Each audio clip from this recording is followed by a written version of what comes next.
था, मैंने frustration ego के वाला बाद हम पार्ट लोग कर रहे थे। डिफेंस मैकेनिज्म क्या कर रहे थे? कौन सा चैप्टर किया लास्ट टाइम? मैम कॉन्फ्लिक्ट इसीलिए and defence defence mechanism. Mechanism. हाँ, तो conflict we have already finished now. हमने स्टार्ट तो कर दिया था, लेकिन मुझे लगता है आप लोग सब ब्लैंक हो गए, तो फिर से मैं डिफेंस मैकेनिज्म कर रही हूँ।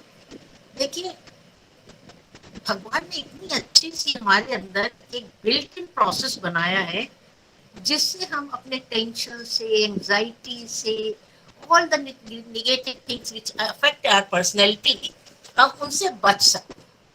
वो है डिफेंस मैकेनिज्म। तो जब भी कोई डिफेंस मैकेनिज्म क्या है, ये फ्रॉइड ने कहा था कि ये ईगो डिफेंसेस है।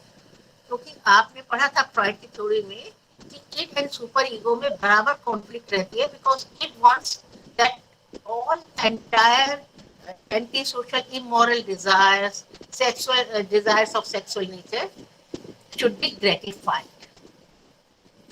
और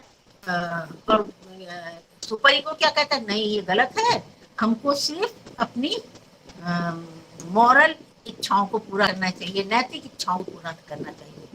और ये आप जानते हैं, नॉर्मल पर्सनैलिटी जो है is neither purely anti social immoral और purely super moral. It's just a balance between the two. So the ego keeps maintaining the balance. But sometimes when it works, तो क्या होता है कि ईद की इच्छाओं को पूरा करने से ईगो खुद भी खराब लगता है कि हमने चोरी की, हमने किसी को गलत बोला, हमने कोई नीति विरुद्ध कार्य किया। तो ईगो को एक प्रोटेक्शन चाहिए होता है। और ये ईगो डिफेंसेस जो हैं, ये ऐसे तरीके हैं जिनसे कि हम अपने अहम को पीड़ा पाने से बहुत बचा लेते हैं। जैसे आपने किसी को मार दिया बिना, तो अब आपका ईगो हट कर होगा, ईगो पिंच करेगा कि भाई देखो तुमने क्यों मारा बिना बात एक अच्छे इनोसेंट आदमी को। तो आप क्या कहेंगे कि मैंने तो इसलिए मारा कि अगर मैं ना मारता तो वो मुझे जान से मारता। This is what a defense mechanism you have used just to save your ego from getting hurt. कि अगर मैं नहीं मारता तो वो मुझे मार देता है ना। तो जब बहुत तरह के डिफेंस मैकेनिज्म होते हैं, तो आप आश्चर्य करेंगे कि हम सब नॉर्मल लोग एबनॉर्मल लोग यूज करते हैं। और ये defence mechanism to some extent I think, और सभी लोग मानेंगे, आप लोग भी जब इसे पढ़ लेंगे तो मानेंगे कि they help in maintaining balance in our life. अपने लाइफ में जो हम एडजस्टमेंट लाते हैं, वो बहुत सारा एडजस्टमेंट इन डिफेंस मैकेनिज्म की, क्योंकि आपको मालूम है कि व्यक्ति के अंदर कॉन्फ्लिक्ट्स होते हैं, टेंशन्स होते हैं, एक सुपर ईगो की निरंतर फाइट्स होती हैं, और उसमें कई बार हमारा आचरण जो है नियम विरुद्ध होता है, जिसके कारण हम खुद अपनी आंखों में शर्मिंदा होते हैं, हम खुद गिल्ट महसूस करते हैं। तो these defense mechanisms reduce the intensity of our guilt, of our crime. अब डिफेंस मैकेनिज्म अनकॉन्शियस, ज्यादातर अनकॉन्शियस प्रोसेस, ये एक ऐसा अनकॉन्शियस प्रोसेस है जिसके माध्यम से हम अपने दिन प्रतिदिन की फ्रस्ट्रेशंस को, कॉन्फ्लिक्ट्स को, मोटिव्स को, which are not positive towards ego, जो ईगो पिंच कर रहे हैं, जो ईगो को नुकसान पहुंचा रहे हैं, उनको पहुंचा सकते हैं, पोटेंशियल डेंजर हो सकते हैं। तो उनको बचाने के लिए हम इन डिफेंस मैकेनिज्म का इस्तेमाल करते हैं। जैसे एक बहुत खराब सिचुएशन है जिसमें आप जिसको बहुत ज़्यादा चाहते हैं, उस व्यक्ति की बहुत इंसल्ट हो रही है या उसकी डेथ हो गई है, तो आप क्या करते हैं, इमीडिएटली आप बेहोश हो जाते हैं। What is this? This is also a defense mechanism because you have escaped from getting hurt. बेहोश हो गए तो आपको वो अप्रिय स्थिति का सामना नहीं करना पड़ा। बहुत सारे डिफेंस मैकेनिज्म है, उसमें से विड्रॉल भी एक है। डिफेंस मैकेनिज्म खाली बाहरी थ्रेट से हमें नहीं बचाते कि बाहर की धमकी कि लोग कह रहे हैं कि तुमने ऐसा क्यों किया, तो हम एक बहाना दे देते हैं कि हमने इसलिए किया। बाहरी थ्रेट से नहीं बचाते, खाली उससे नहीं बचाते, हमें आंतरिक थ्रेट जो हमारी ईगो उत्पन्न करती है, जो हम अपनी नजरों में गिरते हैं, जो हम अपनी नजरों में अपराधी महसूस करते हैं, उससे भी हमें बचाते हैं। तो बाहरी थ्रेट का तो हम बड़े आराम से सभी आदमी सामना कर लेते हैं, पर अंतरात्मा जिसे आप लोग जमीर बोलते हैं, उसका सामना करना बड़ा मुश्किल है ना। तो ये डिफेंस मैकेनिज्म बाहरी थ्रेट से भी हमें बचा लेते हैं और हमें अंदर जो हमारे थ्रेट्स हैं उनसे भी बचा लेते हैं। अच्छा, और मैंने आपको बताया था कि सभी नॉर्मल लोग इसका प्रयोग करते हैं और हम लोग एक बार नहीं अनेक बार करते हैं, जन्म से हम करते आते हैं, छोटा बच्चा भी इनका प्रयोग करता है। घोड़े से गिर गया, लकड़ी के घोड़े से गिर गया, बहुत हाथ की मेरे चोट लग गई, ये हो गया वो हो गया, मैं गिरा, गया घोड़े को 2 किक मारा है, जमीन से गिरा, जमीन को हाथ से पीटा है। तो क्या किया उसने कि जो गलती उसकी थी, अपनी लापरवाही से वो गिरा, उसको उसने उन पे डाल दिया और उनको सजा भी दे दी, so that they are free from the guilt. कोई दिक्कत तो नहीं है। फ्रॉइड ने कहा था डिफेंस मैकेनिज्म जो है अनकॉन्शियस रिसोर्सेज हैं जिसके द्वारा ईगो अपने कॉन्फ्लिक्ट को रिड्यूस करती है और ईड और सुपर ईगो की जो फाइट है उसके बीच में बैलेंस या इक्विलिब्रियम बनाने की कोशिश करती है।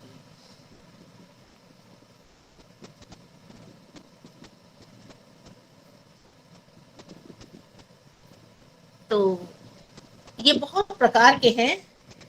ये ईगो डिफेंस का पर्पस क्या है, इनको ईगो डिफेंस कहते हैं, वैसे तो इन्हें डिफेंस मैकेनिज्म कहते हैं, प्रतिरक्षा के उपाय मानते हैं, इनको ईगो डिफेंस कहते हैं।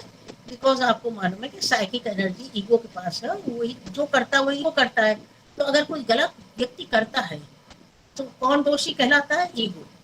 तो ईगो को बचाने के लिए व्यक्ति इनका इस्तेमाल करता है और ये जो है व्यक्ति को रिफ्यूज देते हैं, शरण देते हैं, किस चीज की, कि वो इनकी शरण में आ जाएगा तो उसका टेंशन रिजॉल्व हो जाएगा, उसके जो फ्रस्ट्रेशन है, कॉन्फ्लिक्ट्स हैं, वो सब रिजॉल्व हो जाएगा।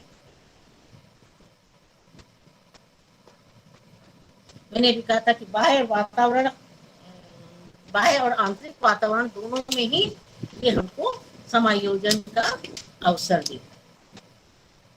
हमारे बहुत सी अनकॉन्शियस नीड्स हैं, मोटिव्स हैं, जो अब जो एंटी सोशल है, सेक्सुअल है, तो उनका अगर आदमी सेटिस्फेक्शन करता है तो क्या होता है कि उसका अहम भी दोषी होता है और समाज में भी उसकी भर्त्सना होती है।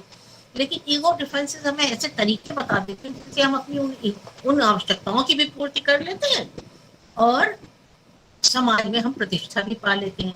जैसे तुलसीदास जी थे, तो क्या हुआ, तुलसीदास जी को उनकी पत्नी ने फटकारा, डांट लगाई कि तुम क्यों इस तरह से आए हो। तो उन्होंने क्या किया, कविता की रचना। तो his frustration, sexual frustration was transferred in writing poem। तो जो वो एनर्जी, सेक्स एनर्जी थी, उसको सब्लिमेट कर दिया उन्होंने और कविता में लगा दिया। एक तरह से ये वो जो हमारी नीड्स हैं, जो हम समाज में रहकर पूरा नहीं कर सकते हैं, उन्हें पूरा भी कर देता है और व्यक्ति को पीड़ा भी नहीं पहुंचती है। क्योंकि अगर बहुत सारी हमारी इच्छाएं हमारे अचेतन में रहती हैं, तो हमारे अचेतन मन में बहुत सारी इच्छाएं रहती हैं और हम उनको पूरा नहीं करते हैं, बहुत unconscious is full with desires, then your behaviour becomes abnormal. आपका व्यवहार का सामान्य होता है जब बहुत जो आप जीवन में अचीव नहीं कर पाते, आपकी इच्छाएं अतृप्त हैं, कामनाएं अतृप्त हैं, आवश्यकताएं पूर्ण नहीं हुई और आप चाहते हैं उन्हें पूर्ण करना, जब वातावरण में ऐसी स्थिति नहीं दिखती, आप पूर्ण नहीं कर पाते, तो आप क्या करते हैं, उसे अनकॉन्शियस में पुश कर देते हैं। When they are pushed in unconscious, तो क्या होता है, वो अनकॉन्शियस में बनी रहती है। अगर अनकॉन्शियस में वो डिजायर बनी रहेंगी तो जब बहुत ज्यादा हो जाती है तो क्या होता है कि वो अनकॉन्शियस डिजायर जो है आपके व्यवहार में कहीं ना कहीं प्रभाव डालती है और आपके व्यवहार को एबनॉर्मल कर देती है। अगर उन इच्छाओं की आप पूर्ति भी कर लें, सामाजिक भर्सना भी ना हो, आपकी ईगो भी हर्ट ना हो, तो कितना अच्छा होता है कि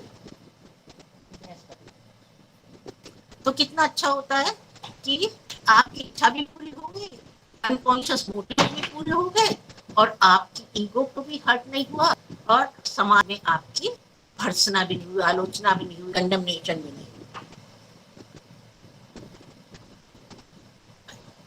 अब देखो फ्रस्ट्रेशन है, कॉन्फ्लिक्ट है, ये तो हर एक के जीवन में होता है, तो चाहे नॉर्मल हो चाहे एबनॉर्मल हो, दोनों इसका इस्तेमाल करते हैं। ज्यादातर हमारे डिफेंस मैकेनिज्म है वो अचेतन होते हैं, उनकी हमें जानकारी नहीं होती है। बहुत थोड़े से डिफेंस मैकेनिज्म है जिनके बारे में हमें जानकारी होती है कि हम उनका इस्तेमाल कर रहे हैं। और ये हमारी क्योंकि अचेतन है तो हमें पता ही नहीं कि हम इनका इस्तेमाल कर रहे हैं, तो हमारा अहम भी बच जाता है और व्यक्ति को पीड़ा भी नहीं होती कि भाई तुमने कोई अनैतिक सामाजिक कार्य किया। एक बात और है, देखिए हम सब नॉर्मल लोग दिन में 10 बार इसका प्रयोग करते हैं। जब आप पढ़ेंगे तो आप कहेंगे हाँ ये तो हम करते हैं, हर व्यक्ति करता है डिफेंस मैकेनिज्म का प्रयोग। लेकिन if you use them in proper quantity, एक सीमा तक आप उसको यूज करते हैं, तो it helps you, defence mechanism help you in making adjustment in your life, they improve your adjustment in your life. But if you keep on using it, an excessive use of defense mechanism will lead to abnormality. देखिए एक छोटा सा example मैं आपको दे रही हूँ। जैसे कोई आदमी है, बहुत गरीब है, उसके सामने बहुत सारी फाइनेंशियल प्रॉब्लम्स है, तो वो अपनी प्रॉब्लम्स हल कर रहा है, जिंदगी से लड़ाई लड़ रहा है, संघर्ष कर रहा है। 2 मिनट को उसने सोचा कि अरे मेरे पास इतना पैसा है, मैं तो 10-10 करोड़ के चेक दे रहा हूँ, मैं ये कर रहा हूँ। कल्पना में हैप्पीनेस हुई ना, उसको आनंद आया। उसने कल्पना में डे ड्रीम किया, दिवा स्वप्न देखा कि मेरे पास ये है, लोग सब मांगने आ रहे हैं। और थोड़ी देर बाद इस दिवा स्वप्न से उसको थोड़ा लाइट महसूस हुआ था। Intensity of his of pain in his own life थोड़ा सा रिड्यूस होती है जब आप थोड़ा सा आनंद उठा लेते हैं। अगर आप बहुत दुखी हो और किसी के साथ बैठ के हंस बोला है तो आपको आनंद आता है ना, तो थोड़ा तो उसकी तीव्रता कम हो जाती है। और उसके बाद वो अपनी लाइफ में लग गया, क्योंकि लाइफ तो उसकी यथार्थ लाइफ में तो वो सुख है ही नहीं, उसके पास कुछ कठिनाई तो नहीं। लेकिन अगर वो व्यक्ति इस डिफेंस मैकेनिज्म को पूरे दिन, हफ्ता, महीना बनाए रखे, ये डे ड्रीम करता ही रहे, तो क्या होगा? He will be abnormal. So excessive use of defense mechanism leads to abnormality.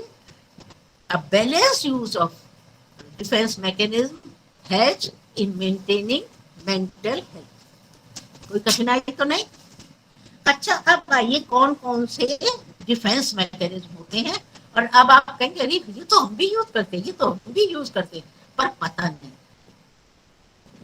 एक डिफेंस मैकेनिज्म है जिसे बोलते हैं आइडेंटिफिकेशन, तादात्म्य आइडेंटिफिकेशन। आपने हिंदी में पढ़ा होगा कि प्रकृति से तादात्म्य स्थापित कर लिया, मतलब किसी और व्यक्ति के व्यक्तित्व से आप आइडेंटिफाई कर लेते हैं, अपना रिश्ता मतलब तादात्म्य स्थापित कर लेते हैं।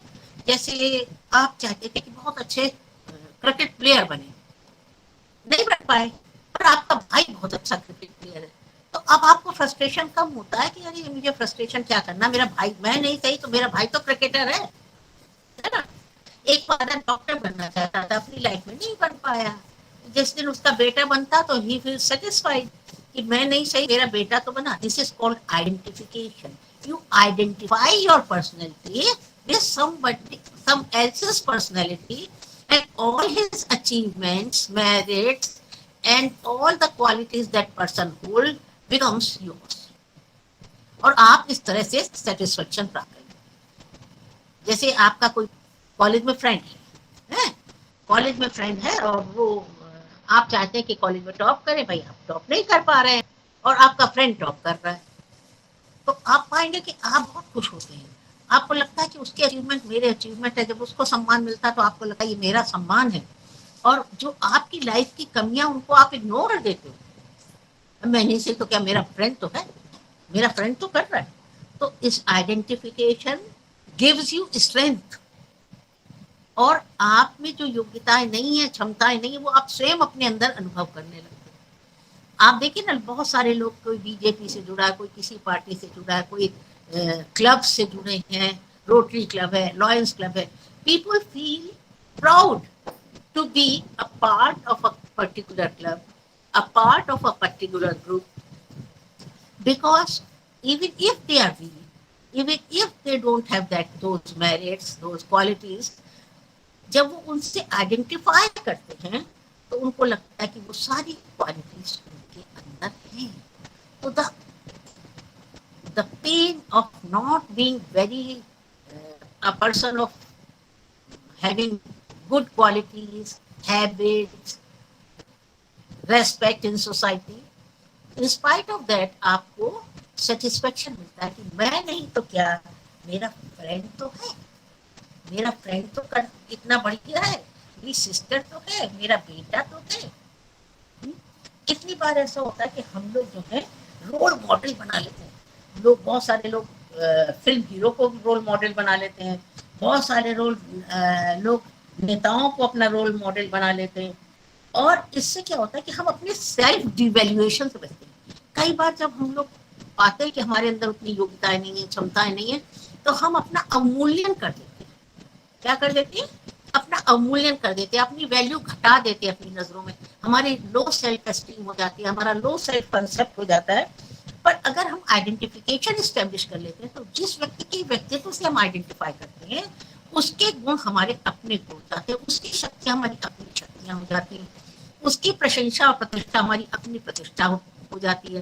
तो the minus points in our own life, real life, उनका फ्लेवर कम हो जाता है और हम सेटिस्फेक्शन प्राप्त करते हैं। आप देखिए, ज्यादातर छोटे बच्चे होते हैं अपने माता पिता से बहुत आइडेंटिफाई कर रहे हैं। कोई पीटेगा, कहेंगे मेरे पापा बताएंगे, मेरा बड़ा भाई बताएगा, because they identify power figure. जैसे हम लोग बहुत बार ऐसे क्लब्स का, कानपुर में कानपुर क्लब, तो लोग बहुत इंट्रोड्यूस करेंगे तो कहेंगे I am the member of Kanpur club, मैं रोटेरियन हूँ। तो इस क्लब से, इन संगठनों से, इन संघों से की मेंबरशिप लेकर वो अपनी वैल्यू अधिक आंकते हैं और लोग भी उनकी वैल्यू अधिक आंकते हैं।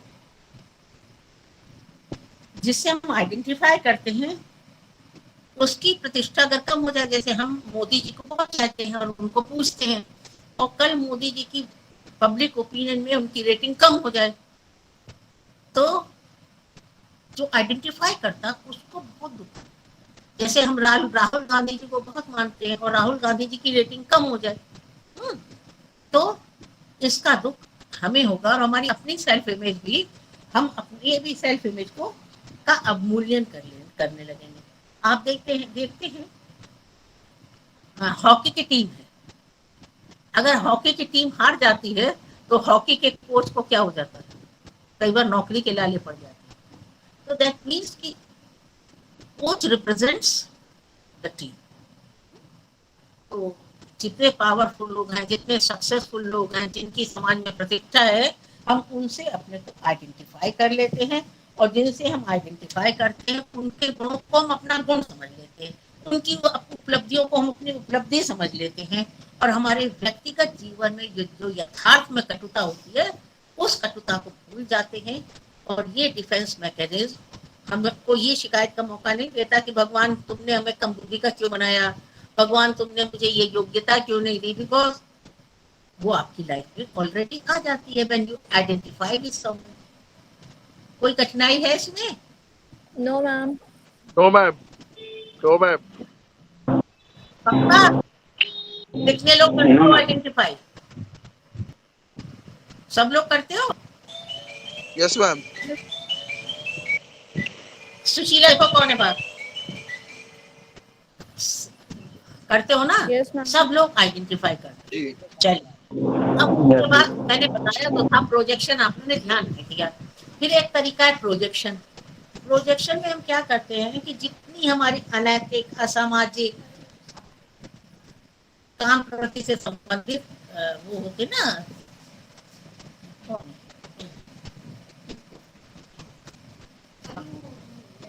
वो उमेश करने दो। तो हाँ, क्या बात कर रही थी मैं? प्रोजेक्शन। तो प्रोजेक्शन में क्या होता है कि हम जो भी अनैतिक, देखिए अगर हम अपनी अनैतिक, असामाजिक भावनाओं को, जरूरतों को अपने अनकॉन्शियस में पुश करते रहेंगे तो क्या होगा कि अनकॉन्शियस में बहुत अधिक मात्रा में वो पहुंच जाएंगे, और बहुत अधिक मात्रा में होने के कारण वो हमारे व्यवहार को दूषित करें। कहीं ना कहीं अब आप बोल रहे हैं तो बोलते बोलते वो बातें निकलने लगेंगी जो आपने दबा रखी है अपने रिप्रेशन में। सपनों में के माध्यम से वो आने लगेंगे, तो आपके कहीं ना कहीं व्यवहार में वो परिलक्षित होने लगेंगे। तो जरूरी होता है कि इनका एक्सप्रेशन कर दिया जाए, इनकी कैथारसिस कर दिया दी जाए। बहुत ज्यादा बॉटल्ड अप फीलिंग्स, बहुत ज्यादा अचेतन भावनाओं को मन में ना रखा जाए। अब उनको निकालने का एक तरीका क्या है? प्रोजेक्शन, प्रक्षेपण। हिंदी में से कहते हैं प्रक्षेपण। तो अब जैसे कोई व्यक्ति आ रहा है सामने से, तो आप देखते ही कहते हैं अरे ये तो देखते ही बहुत बेईमान हो रहा है। कैसे जाना? किसको देखा आपने? स्वयं अपने को, है ना? तो क्या है? We perceive things not as they are but as we are. हम चीजों को उस रूप में देखते हैं जैसे हम स्वयं होते हैं। हम चीजों को उस रूप में नहीं देखते हैं जैसे वो। देखने को में ही हम परसेप्शन को इतना दूषित कर देते हैं। तो अब प्रक्षेपण क्या है कि जो हमारी अनैतिक, असामाजिक, काम प्रवृत्ति से संबंधित इच्छाएं हैं, उन इच्छाओं को हम किसी दूसरे व्यक्ति, वस्तु पर आरोपित कर,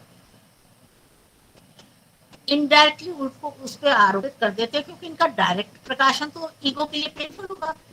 अगर आप कहें, कोई भी व्यक्ति ये कहे कि मैं किसी का मर्डर करना चाहता हूँ, मैं किसी को नुकसान पहुंचाना चाहता हूँ, मैं अपनी सेक्सुअल डिजायर्स को डायरेक्ट जैसे उठ रही वैसे ही पूरा करना चाहता हूँ, तो समाज तो आपको कंडेम कर देगा, समाज आपको क्रिटिसाइज करेगा, सोशल एक्सेप्टेंस खत्म हो जाएगी आपकी। और समाज जो करेगा वो तो करेगा, पेरेंट्स, फैमिली। आप स्वयं अपने को एक्सेप्ट नहीं करेंगे, you will reject your self, you will start criticising your self, self condemnation, self rejection. ये आपने आपका आत्मविश्वास खत्म। तो अब हम क्या करते हैं ऐसी परिस्थितियों में कि हम उनको डायरेक्टली ही एक्सप्रेस करते हैं। इनडायरेक्टली हम दुनिया में जितने ऑब्जेक्ट्स हैं, कोई दूसरा आदमी है उसके ऊपर आरोपित कर दिया, कोई चीज है उसके ऊपर आरोपित कर दिया। अब आप दुखी हैं, आपने कहा मौसम रोता रोता लगता है, खूब तेज धूप निकली हुई है, गर्मी के मारे पसीने छूट रहे हैं, आप खुश हैं, आप कहते हैं आज मौसम मौसम बहुत खुशगवार है, उजली धूप निकली हुई है। This is all what is your internal condition is projected on any object of the atmosphere or any other person। इससे क्या होता है, आप उस गिल्ट से, उस परेशानी से बच जाते हैं जिस गिल्ट और परेशानी का आपको सामना करना पड़े यदि आप इसका डायरेक्ट एक्सप्रेशन करें। कोई कठिनाई है क्या इसमें? जो अनैतिक, असामाजिक, काम प्रवृत्ति से संबंधित हमारी इच्छाएं हैं, अगर हम उन इच्छाओं को डायरेक्टली पूरा करेंगे तो क्या होगा कि हम अपनी नजरों में गिर जाएंगे, समाज हमें एक्सेप्ट नहीं करेगा। तो हम क्या करते हैं कि इनको पूरा भी कर लेते हैं, मन में रखा भी नहीं, लेकिन इनडायरेक्टली पूरा करते हैं, किसी दूसरे पर इन्हें हम आरोपित कर देते हैं। और ऐसा करने से हम किससे बच जाते हैं? हम बच जाते हैं किस चीज से? सामाजिक डिसअप्रूवल से बच जाते हैं, अपनी नजरों में गिरने से बच जाते हैं। अच्छा, उस दिन मैंने आपसे बात की थी, आप लोग बिल्कुल क्लीन स्लेट हो जाते हैं एक दिन के बाद। तो उस दिन मैंने आपसे बात की थी कि आप लोग कहानी लिखिएगा, तो जब आप कहानी लिखे हो तो आप कहानी के किरदार को नहीं, आप किरदार में अपने को समझते हो। कहने को तो आप कहानी में कोई नाम दे देते हो, ABCD, mister X, mister this, Y, but there is no Mr. X, there is no Mr. Y, it is you and you alone, and you are projecting your own needs, your thoughts in that story. इसने लिखा था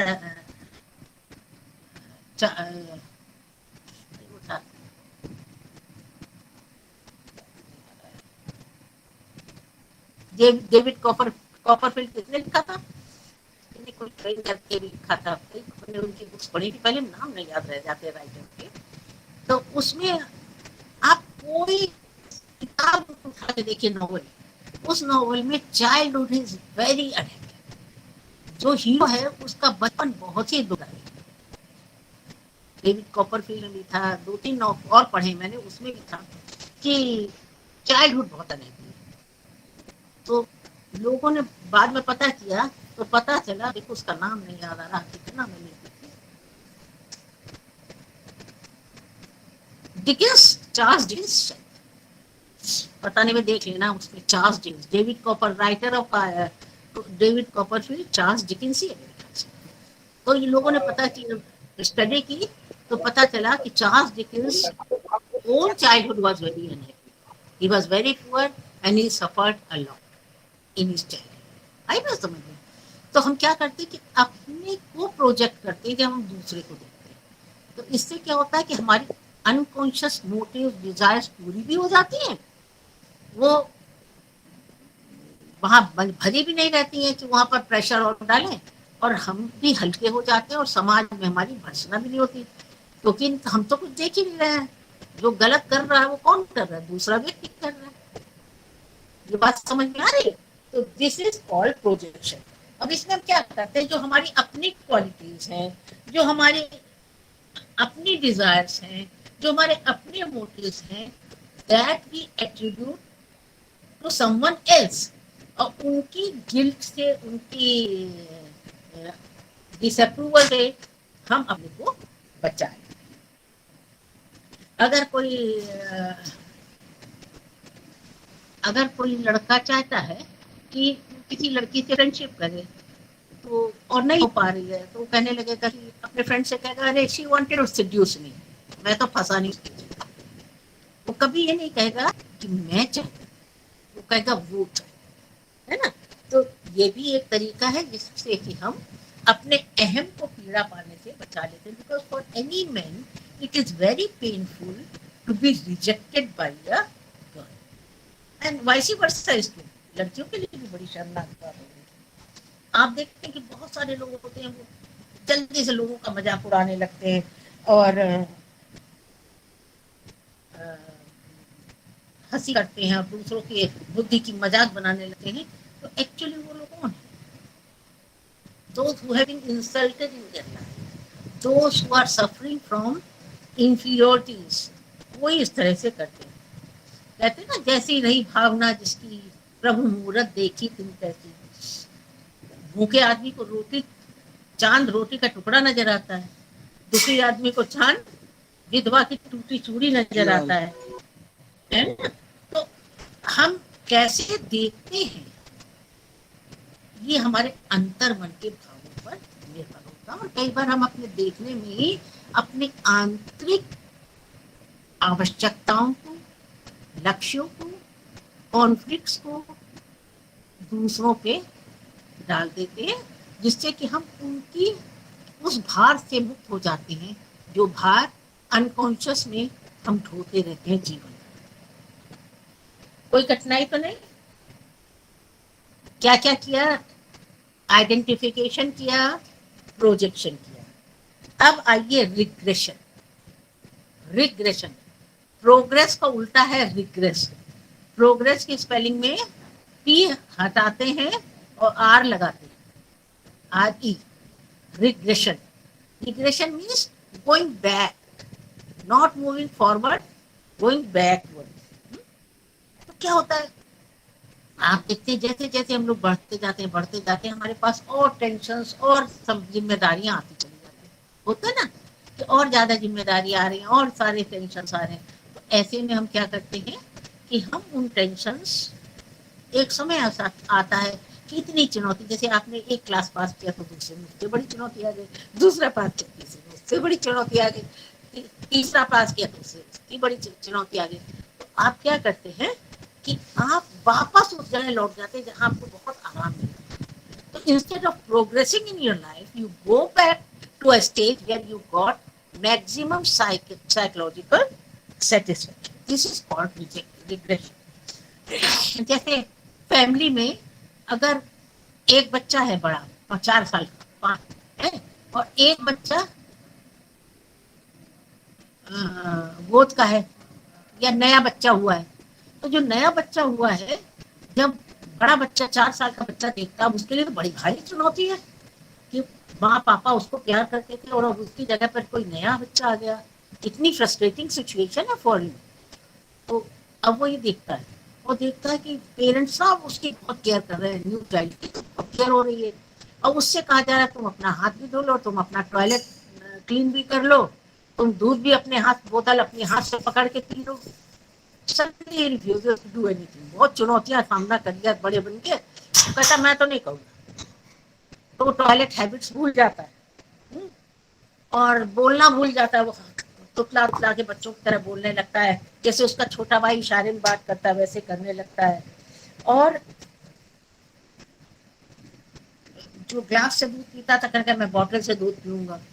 तो अब क्या किया उसने, instead of moving forward he went backward, because backward at that stage of life he got maximum psychological satisfaction which he did not get afterwards. Because afterwards जैसे जैसे प्रोग्रेस करते हैं नई चुनौती नई चुनौती नई चुनौती। तो इतनी चुनौतियों से घबराकर कई बार हम बजाय आगे बढ़ने के वापस लौट जाते हैं किस स्टेज में, जिसमें हमें सबसे ज्यादा साइकोलॉजिकल सेटिस्फेक्शन मिला होता है। अब आप सोचिए बच्चों को जब माँ बाप इंडिपेंडेंट बनाते हैं, अलग कमरे में सो, ऐसे करो, सब काम अपने आप करो, तो उनके लिए कितना चुनौतीपूर्ण होता है। उनको लगता है कि माँ ही सब कर दे, बाप ही सब कर दे, तो मेरे लिए कितना अच्छा होगा। तो इस तरह से रिग्रेशन जो है वो हम लोग सभी करते हैं। एक मैंने बहुत पहले एक रिपोर्टेड केस उसको बोलते हैं जिसका इलाज हुआ था, और मैं मतलब मानसिक उसमें छपा था में या किसी जिनका पब्लिकेशन हो। तो उसमें एक था कि एक लेडी थी, शी वॉज अनमेरिड और हर लाइफ वॉज नॉट प्रेजेंट। बहुत समय हो गया वो ऑफिस में काम करती थी। ऑफिस में काम करते करते एक दिन वो घर आई, तो वो गई थी ऑफिस की चुनौतियों से, घर की चुनौतियों से। उसने क्या किया, कैंची उठाई, जैसे छोटे बच्चों के बाल काटे जाते ना, अपने बाल काट लिए, एक कुर्सी पे बैठी, अपने हाथ में कोई एक गुड़िया खिलौना पकड़ लिया, और अब वो बोलना भूल गई। जैसे बच्चे नहीं बोलते हैं ब्ला ब्ला ब्ला, बिल्कुल वैसे ही बोल रहे। अब excessive use of defence mechanism leads to mental illness. अब इसने इतना ज्यादा यूज किया कि मेंटल इलनेस हो गई। आप लोग, हम लोग, सब लोग इसका यूज करते हैं। आप गए अपनी मदर से बिल्कुल, जब आप 10 साल के थे, 5 साल के थे, तब जैसे बिहेव करते थे वैसे बिहेव किया, मुझे खिलाओ, अपने हाथ से खिलाओ, मैं तुम्हारे यहाँ से खाऊंगा। 2 मिनट आया, तीसरे minute you leave your duty and you became normal. अब वो टाइम जो था उसने आपकी मेंटल हेल्थ को और इम्प्रूव कर दिया। लेकिन जो मेंटल पेशेंट्स होते हैं उनकी मेंटल हेल्थ कैसे भी इम्प्रूव करेगी, वो तो अपनी चुनौतियों से बच रहे हैं, भाग रहे हैं, वो तो वापस जा रहे हैं, हैं? तो ये एबनॉर्मेलिटी हो जाती है। थोड़ा बहुत रिग्रेशन हम सब करते हैं कि नहीं करते? छोटे बच्चे से जब आप खेलते क्या रिग्रेस नहीं करते? सब लोग रिग्रेस करते हैं। तो ये हो गया रिग्रेशन। क्या क्या किया, आइडेंटिफिकेशन, और क्या किया, Projection. Projection, And projection, regression. Regression, Projection. अच्छा उसकी बात है एक रिप्रेशन। रिप्रेशन, रिप्रेशन आप समझते हैं? रिप्रेशन आप समझते हैं? अच्छा एक बात बताइए, सब लोग अपने को अनम्यूट कर लो, मुझे बताओ कि आप में से किसका वर्तमान सबसे खुश वाला है। मतलब अगर you if you compare your childhood, your adolescence and your present when you became young, इन तीनों में बेस्ट पीरियड आपका कौन सा Childhood. है? सब मैम लोग को चाइल्डहुड।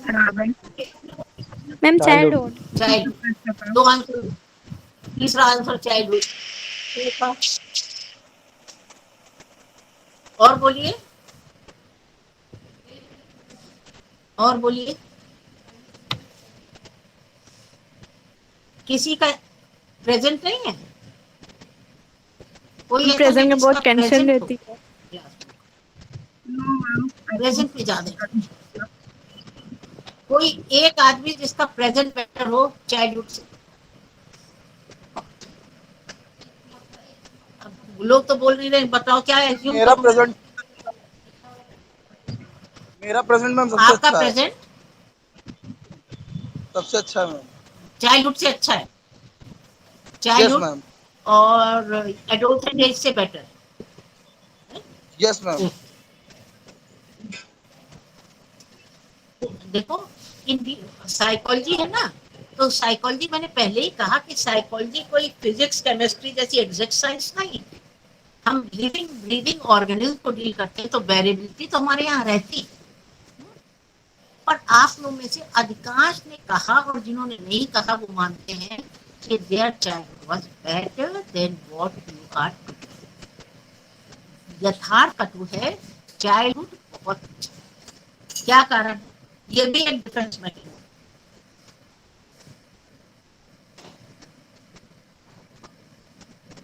ये भी एक डिफेंस मैकेनिज्म। बिकॉज आप सोचिए, एक 6 महीने के बच्चे को भी, 8 महीने के बच्चों को भी प्रॉब्लम होती है, मेरी मदर दूसरे बच्चे को गोद ले रही है, मेरा मेरा फादर मेरे खिलौने से दूसरे बच्चे को खिला रहा है। तो एक 2 महीने के बच्चे को, 8 महीने के बच्चे को भी चिंता होती है। ऐसा नहीं कि आप छोटे थे तो आपको कोई चिंता थी नहीं। There were problem, there were tensions, you were agitated, conflict था। पेरेंट्स चाहते नहीं है कि तुम ये करो, नहीं तो तुम्हारे भाई को ये चीज दे देंगे। वो कितना कॉन्फ्लिक्ट की सिचुएशन होती है। मर्जी नहीं है काम करो, और नहीं तो भाई को मिल जाएगा। तो वो पीरियड में भी बहुत टेंशन, बहुत सारी समस्याएं व्यक्ति फेस करता है। But as the time passage के साथ आप उनको भुला देते हैं। All the unpleasant memories are forget. हम भूल जाते हैं अनप्लेजेंट मेमोरीज को, और फिर सिर्फ प्लेजेंट। अगर आप जिसे कहते हैं ना, क्रॉस सेक्शनल उसकी स्टडी करें, लॉन्गिट्यूडनल स्टडी कर रहे हैं, तो आपको लगता है कि नहीं, बचपन में बहुत टेंशन नहीं थे आज। लेकिन अगर आप कभी भी क्रॉस सेक्शनल करेंगे तो आप पाएंगे, बुढ़े लोग कह रहे हैं कि मेरी जवानी सबसे अच्छी थी, लेकिन क्या जवानी में टेंशन नहीं है? तो क्या है कि जितनी कटु स्मृतियां हैं, हम उनको रिप्रेस करते हैं, उनको हम अपने अचेतन में फेंक देते हैं, उनको हम बाहर निकलने नहीं देते। हो सकता है कभी आपको बहुत ह्यूमिलेशन हुआ हो, कभी आपको किसी ने बहुत परेशान हुआ हो, कोई बहुत ट्रॉमेटिक घटना, सदमा आपके जीवन में आया हो, पर आप उस सदमे को, उस चीज को याद नहीं करना चाहते। क्यों? क्योंकि that is painful, and since you do not want to remember it, you push it to your unconscious. कोई कठिनाई? तो रिप्रेशन क्या is a process through which all unpleasant feelings, desires, conflicts, tensions, anxiety, etc. are pushed into unconscious. अब क्योंकि हमने बचपन में क्या झेला है, वो तो हमने जितना अनप्लेजेंट था उसको तो अंदर पुश कर दिया, और स्मृति हमें याद क्या रहता है, जो मधुर। अगर फॉरगेटिंग के बारे में पढ़ो, तो फॉरगेटिंग में सिर्फ हम उन चीजों को याद रखते हैं जो मधुर होती है, और बहुत ही भीषण गंभीर जो इंसल्ट्स हैं, गंभीर दुख है, वो याद रखते हैं। छोटे मोटे दुखों का आप लोग याद नहीं रखते, कोई नहीं याद रखते। तो रिप्रेशन क्या है? we push back to unconscious whatever is unpleasant, and this is not done by us, this is done automatically. आप नहीं कर रहे हैं, ये ऑटोमेटिकली हो रहा है। आप कर रहे हो कि हम इस चीज को अपने कॉन्शियस में नहीं यहाँ लाने देंगे, ऐसा नहीं है। There is one more difference which you do not have to study, उसका नाम है सप्रेशन। सप्रेशन हम करते हैं कि दिमाग में एक विचार है, अरे फादर की डेथ हुई थी, इस समय ना सोचे भाई, इस समय जहाँ सोचेंगे तो हमारा बहुत काम करने ही रह जाएंगे, तो आपने उसे सप्रेस कर दिया। रिप्रेशन इज अनकॉन्शियस, आपको पता भी नहीं चलता, ऑटोमेटिकली और पेनफुल मेमोरीज जो है वो अनकॉन्शियस में चली जाती, भेज दी जाती, पुश कर दी जाती, और आपको वर्तमान अच्छा लगता है। अब प्रश्न ये होता है कि जैसे बहुत सारे बच्चे हैं जिनका चाइल्डहुड बहुत खराब है, स्टूडेंट लाइफ बहुत खराब है, तो अगर उनकी स्टूडेंट लाइफ बहुत खराब रही है तो वो उन मेमोरीज को याद भी नहीं करना। तो क्या होता है कि आप उनसे पूछे तुम्हारे स्कूल में कौन से फ्रेंड्स थे, तो कहेंगे याद नहीं। आप उनसे पूछिए कि तुम्हारा कौन सा क्लास था, स्कूल का क्या नाम था, तो वो कहेंगे याद नहीं, because they do not want to remember, क्योंकि remembering it is painful. So they have all the painful चीजें जो हैं उन्होंने कहाँ डाल दी, अनकॉन्शियस में पुश करें। इसलिए हमेशा अब हाँ, अभी आपको चाइल्डहुड और एडोलसेंट कम अच्छा लग रहा है, एक समय आएगा कि जब आप बूढ़े हो जाएंगे, जब आप प्रौढ़ हो जाएंगे, तो आपको लगेगा अरे यंग एज सबसे अच्छी थी, but at present you are facing इतनी कटुता, यथार्थ की इतनी डिमांड्स, चुनौतियां, इनका आप सामना कर रहे हैं, तो आपको एट प्रेजेंट ये अच्छा नहीं लग रहा है। जब आप प्रौढ़ हो जाएंगे, जब आप वृद्ध हो जाएंगे, तो आपको यही फीलिंग हो जाएगी। क्यों? क्योंकि all the unpleasant experiences will not remain in your memory, all the pleasant one will remain in your memory। तो आपको ये फीलिंग सबसे अच्छा है। कोई कठिनाई तो नहीं? No ma'am. No ma'am. अच्छा, अब रिप्रेशन क्या, हाँ रिप्रेशन क्या रखता है कि वो चीजें जो हमारे ईगो के लिए थ्रेटफुल है, धमकी भरी है, जो हमारे लिए कष्टदायक है, दुखदायी है, डेंजरस है, जिनसे हमारी ईगो का पोटेंशियल थ्रेट है, हम उन अनुभवों से तो चेतन पे आने नहीं देते हैं और उन अनुभवों से हम बच जाते हैं। और फिर बात है कि एक्सेसिव यूज ऑफ रिप्रेशन क्या करेगा, एक्सेसिव यूज ऑफ रिप्रेशन आप किसी भी व्यक्ति के अंदर एबनॉर्मलिटी डेवलप करेगा, क्योंकि ये रिप्रेशन क्या है, रिप्रेशन इज कीपिंग बर्डन। अगर आप किसी जगह पे बोझ लाते जाएंगे, बोझ लाते जाएंगे, बोझ लाते जाएंगे, तो ये जो आप बर्डन डाल रहे हैं ना, वो व्यक्ति के व्यक्तित्व के लिए भारी पड़ जाएगा, क्योंकि फिर एबनॉर्मलिटी डेवलप। तो इस बर्डन को हम हल्का करते हैं बहुत तरीके से।